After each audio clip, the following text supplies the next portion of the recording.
you ever gonna drop a song with Non-Fungible Wonderful?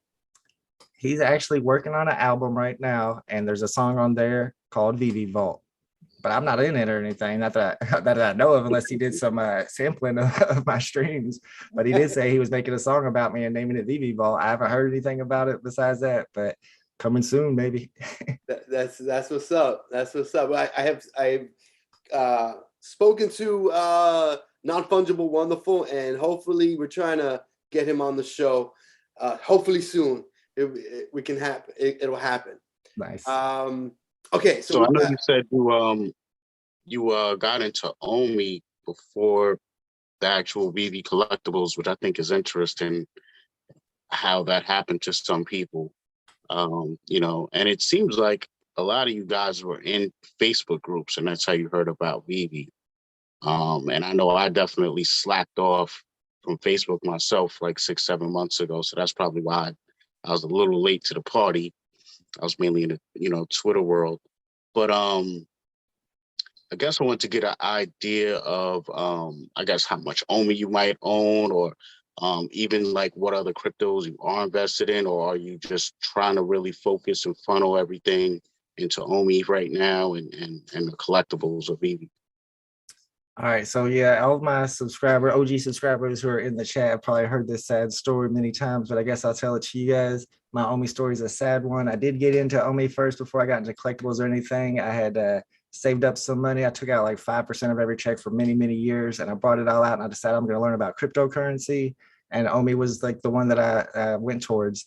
And I went in it when it was like at 1 cent, and I got up to about 500,000 Omi tokens. And somehow or another, I wrote down the wrong trust wallet seed phrase. I don't know how that's possible because I only had one trust wallet, but apparently that was the wrong seed phrase. So whenever I had to factory reset my phone, I lost all those Omi tokens, and it kind of soured me on cryptocurrency in general. But by then I was already into the NFTs, and I like them a lot because it's like collecting. It's kind of like collecting cards. So I wanted to keep on with that. And I didn't really want to get into crypto that much anymore. But once it went down really low, Omi was down to like under 003. I did go ahead and pick up another bag. I think I'm up to like 300K is all I own, which is not a ton. But when it comes to, do I want to buy some more Omi? It's like, nah, I'd rather buy some more gems. Right. Yeah, I hear you. That would make me upset too, that experience. Yeah, that would definitely turn me off as well. Yeah.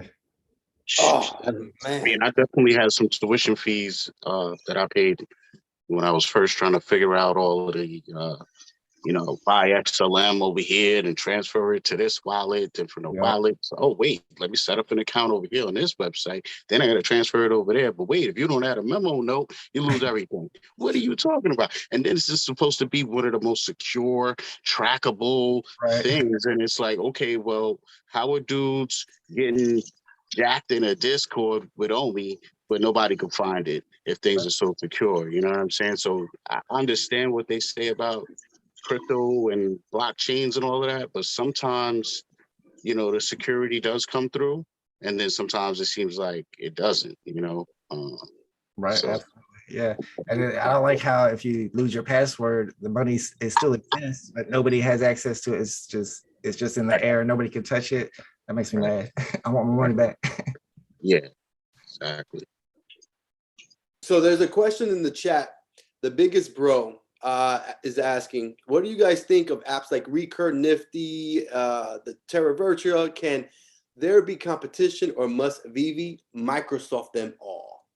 Nah, I think there's definitely gonna be competition no matter what. Even if they swallowed all those up, there'd be some new ones that popped up. So I don't think that matters at all. It's just all about who has the best. Really, it's going to be about who has the best metaverse in the future. And we don't even know who's going to have the best metaverse. We're kind of banking on Veve, knowing that if they have the power and the money and the know-how to get the IP that they've got so far, they're probably going to be the ones with the best metaverse too.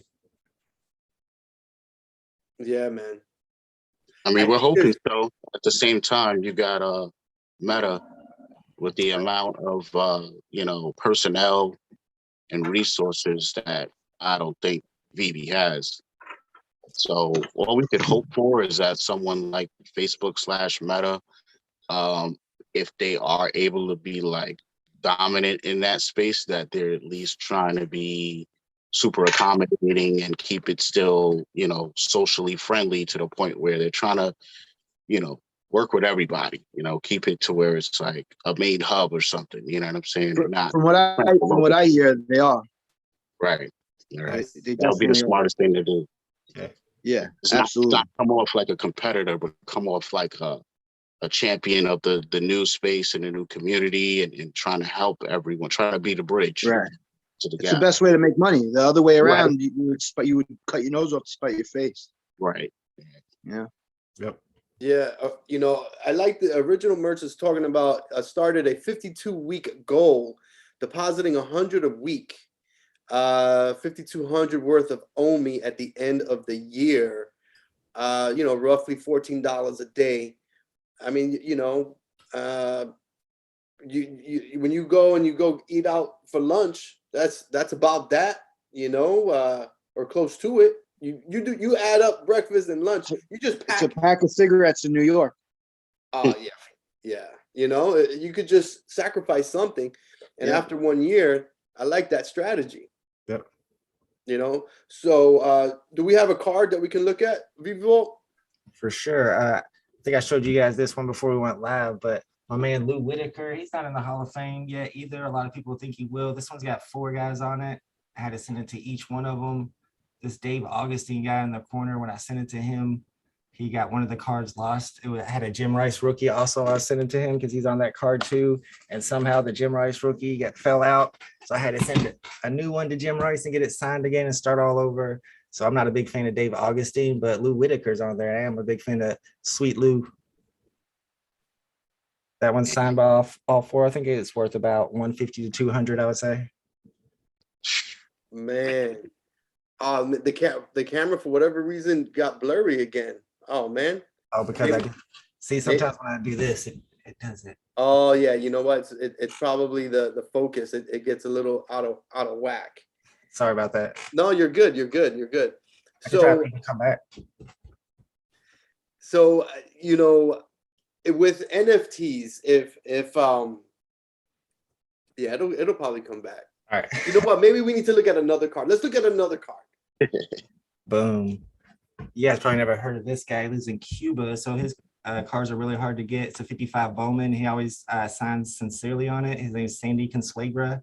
Another really good pitcher. He's not a Hall of Famer, but like I said, sometimes when these vintage cards, you know, a guy passes away in the 60s or the 70s, it's really hard to have a card signed by him because you didn't have a long time to get it signed. So it's worth more, even though he wasn't a big name player at the time.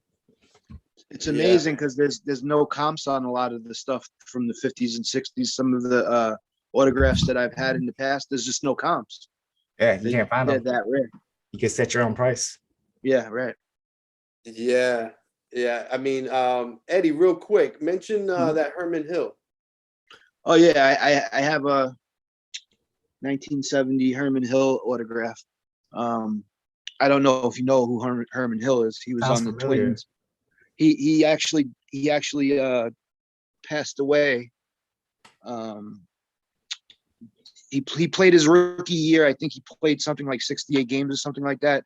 And then during the offseason, he died. He was swimming and had some type of accident and drowned. So yeah, it's one of my my big cards. Yeah, those ones are really rare. Yeah, do you know about Steve Owen and Tim Cruz? I had a couple of 1990 cards signed by them. They 2 pitchers that passed away during spring break. Oh yeah.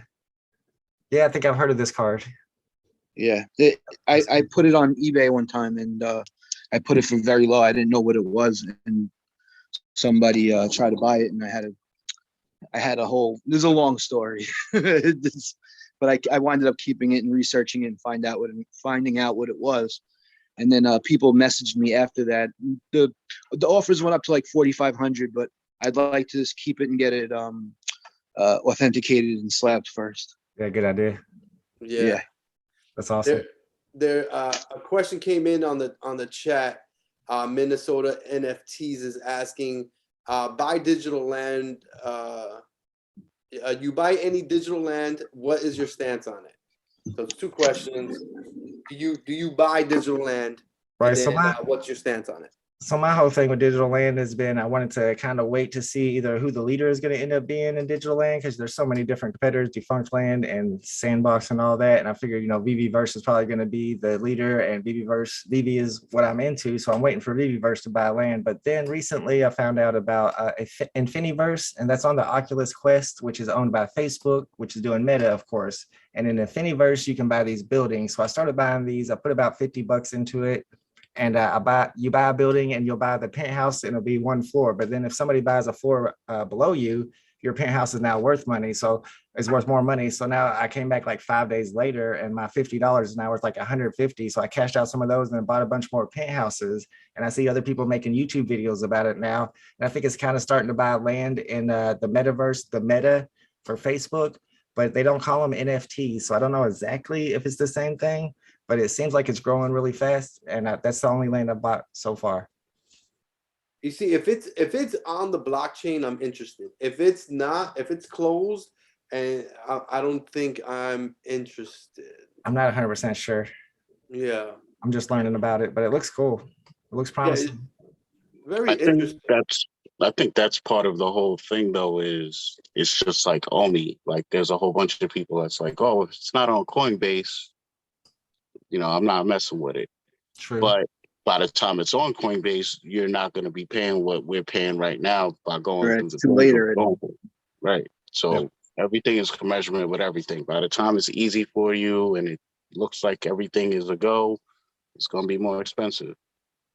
So the people that I mean, I would imagine that the scammers have a great plans for selling the real estate, fake real estate in the metaverse. They would be a little scary to me.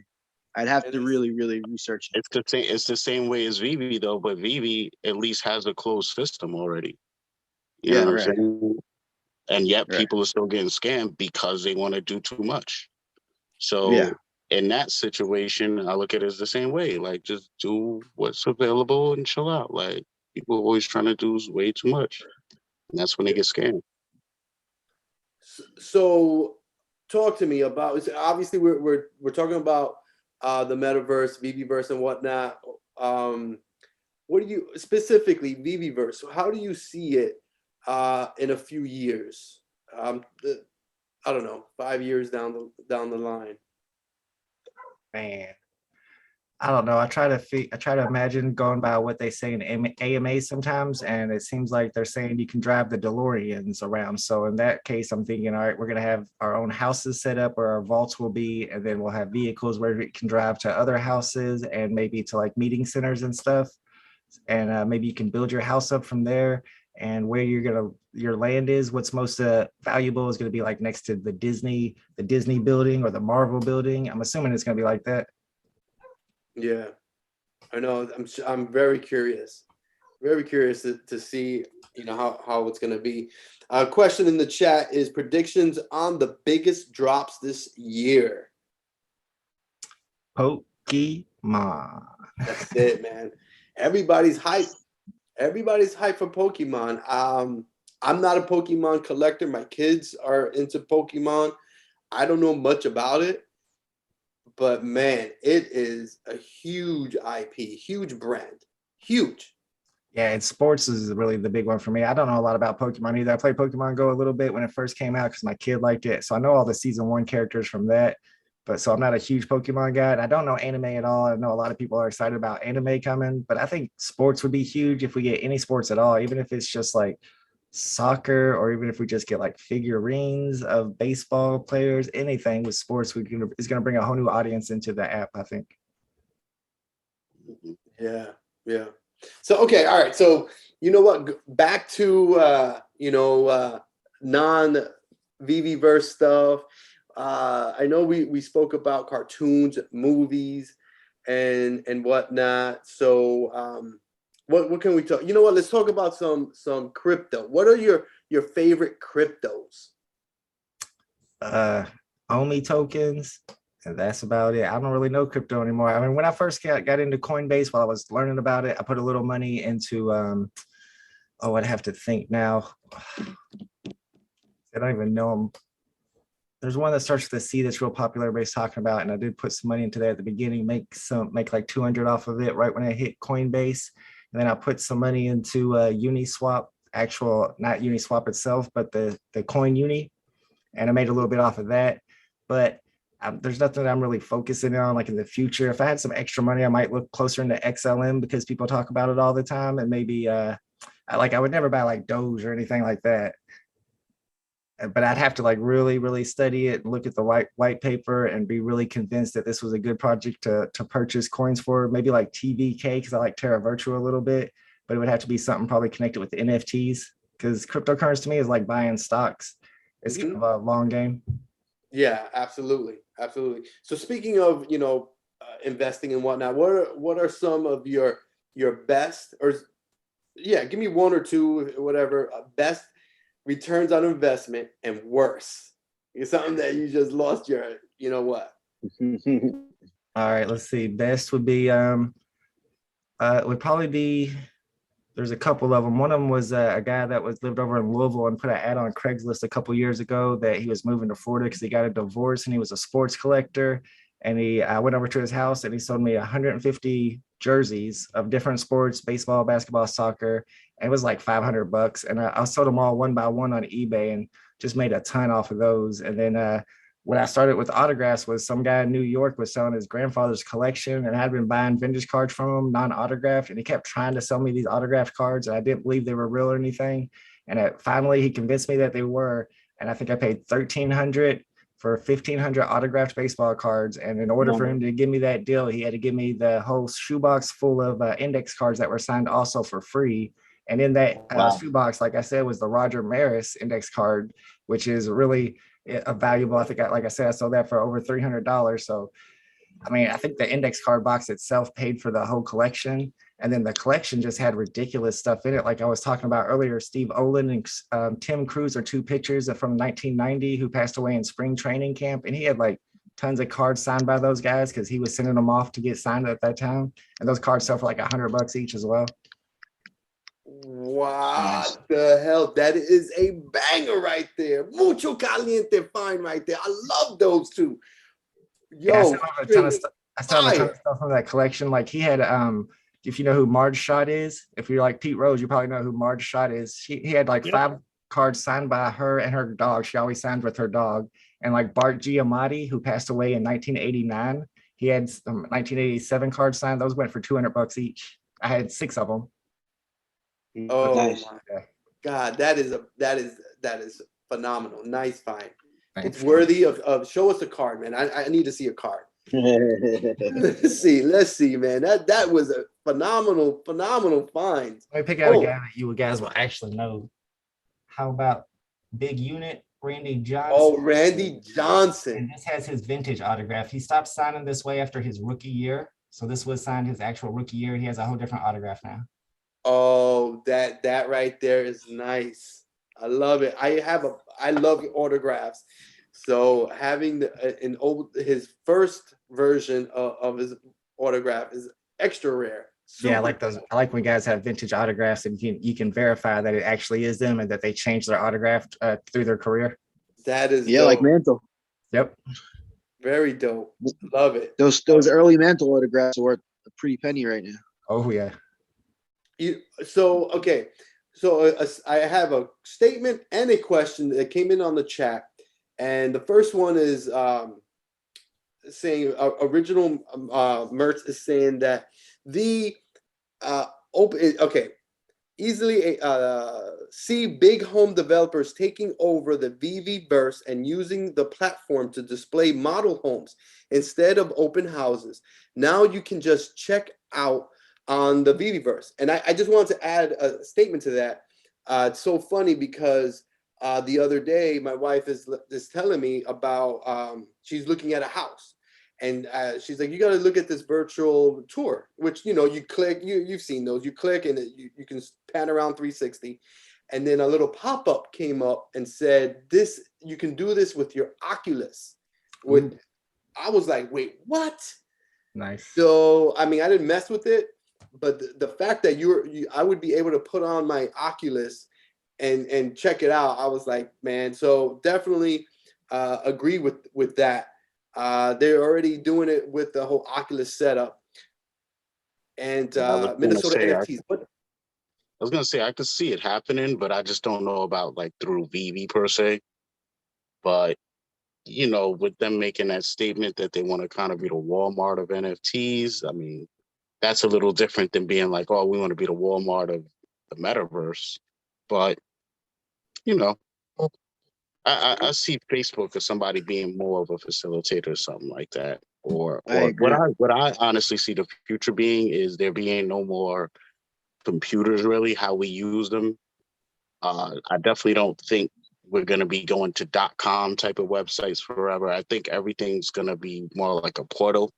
Like you would just direct yourself to whatever general stuff you're going into, and it's just portal after portal. You know what I'm saying? You just keep selecting, and then it just funnels you into specifically what store or brand you're looking for. And then whatever metaverse they're in is where you kind of go. I'm thinking, you know, but That makes sense. Yeah. Yeah. Okay, so I've got a question. What for somebody brand new to the app, and they're like, where do I start? I want to be able to invest in these NFTs. Where do I start? You know, if you're a collector, I think a good idea to start if you're just getting into the app would be stamps, because you can buy the stamp, the whole set of the first set and the second set, and you're going to be able to keep buying all the stamps that get released pretty cheaply, and you'll be able to own every set that Veve has ever released, even though you got in kind of late. Every stamp, I'm sorry, that Veve ever releases. I like that. And a question that came in on the chat is, what do you think is the biggest issue with the Veve app right now?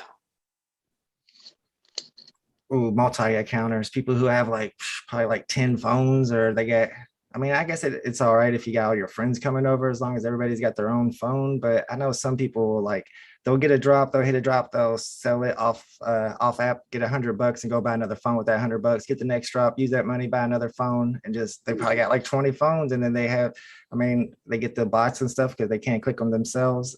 I guess you would have to have a bot to get that many phones. Well, really, they're probably just getting people around the neighborhood and giving them $10, you know, just give the kids around the neighborhood $5 to do 2 phones, one in each hand. Yeah, I man. feel like a lot of people have a lot of accounts.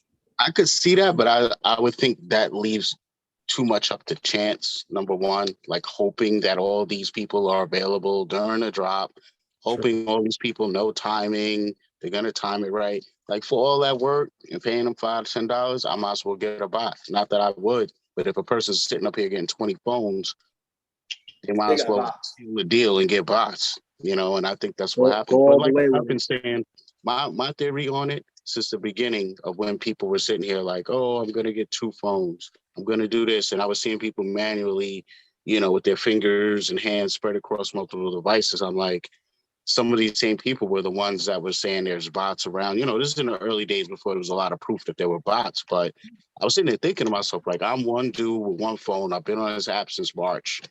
I never had problems really with drops. I don't get them all, but you know, even when I knew about the height of bots, I'm still successful. You know what I'm saying? Without it. So the same people that were complaining about bots, though, were the same people using like 4 devices. And I'm like, you are a bot, basically. You know what I'm saying? Like, this was before, you know, we were seeing like 20 phones being used, but, you know, I was seeing footage of like 5 devices and bot, you know what I'm saying? So I'm saying, like, you're the bot, though. You know what I'm saying? Like, it's the same difference. Like, and I'm still beating people and still getting what I got to get most of the time. So why would I complain? You know what I'm saying? Like, but now it's on a different level. I personally feel like it, you know, but things are supposed to change, you know. For sure. So if you could be rich, but you had to work or run a business, what would it be? What kind of job or what kind of business would you run? Man, put me in the NBA. Do I have to be good? Man, you can ride the bench, whatever you want to do. Oh, that's the best one right there. Ride the bench in the NBA. That's the dream job right there. I love it. I love it. Okay. Do you happen to have any NBA cards to show? I mean, in my room I do, but I didn't bring any cards with me. I got a couple that aren't autographed. Like you guys probably like this guy. This is one I sent off to get graded. I think only 5 others have ever been graded. It's a capture the action Ken Griffey Jr. Here's the label on it, but it's the refractor. Oh, that's nice. Nice. Yeah. I didn't even put this one on eBay because there's no comps for it. I can't figure out how much it's worth. And like I said, the PSA, what's it called? Population report is 5 on it. And I think it's greater than 9. Yeah, it's a 9. The pop is 5? I got one here that's a pop 1. It's the only one ever graded. It's a King Griffey Jr. It's a Thunder Run. They used to be really hard to find. It's 1999. This last year was the Mariners, and it's the only one graded pop 1. Bro, I mean, I'm thinking that this is the most valuable that you may have. I don't know the price. I mean, you can't comp those, so I don't know. I mean, Yeah, a lot. They are expensive though. Those very rare '90s inserts are And doing Griffey's very the man. well. People love Griffey. Yeah, and Griffey, especially Griffey. and it's yeah. Griffey. Yeah. When you talk about baseball, the '90s inserts, you're talking Griffey, Jeter, Chipper Jones, a couple of others that are worth you know money. Yeah, man, absolutely. And you know what? And it's crazy how that is, because we don't know what it's worth, but then you could, somebody may be willing to pay $1,500. He's a King Griffey connoisseur, you know. They collect or somebody that wants to put together that set. Yeah. Right. You know, and then, you know what, I'll put down a you know, 2 G's, because you know what, I need this, you know. You never know, bro. Definitely that's some straight fire right there. And I have a lot of good basketball cards. I have big collections of Olajuwon, the 90s guys. I got big collections of Stockton. I got big collections of Malone. I think my best basketball card is the Lonzo Ball rookie autographed, because he's been going up lately. The value of that's been going up. Yeah, the Bulls have been doing real well, and he's actually been doing well. So I pulled that one out of the pack too. Oh, very nice. Very nice. So I want to mention something. We were just briefly talking about the bots, right? And I want to mention something. I remembered a comment that I got recently in one of my videos saying it was like a laughing face. It was just emojis. It was just a laughing face and like this, like, yeah, right, that you can get, that you can be successful on VV drops. And I, you know, whatever, I didn't even respond, and because I've seen it firsthand, you know, thanks to Strange, thanks to yourself sharing these tips. And it's so funny, you know. I didn't even acknowledge it, and it's just like people are like, it's impossible. I'm curious now, do you get the same kind of, you know, comments? But obviously you probably just show them like, yo, it's yeah, possible. they just got to watch the stream. Right. In the stream, though, I still hear people say it. They're impossible to get. They're impossible to get. I'm like, just watch right here. But I mean, if you look at the Facebook groups, they're the worst. If you go to the VV Facebook group, they're all, and everybody in there says it's impossible to get drops. You just have to buy on the market. Don't even try, because they're not even trying, because they're not going to YouTube and finding all the tips and all the stuff you need to know to get the drops. Not even just techniques like Space Gate and stuff, but also stuff like turning all the other apps off, resetting your phone, resetting your router, because that little stuff actually helps when it comes to get these drops.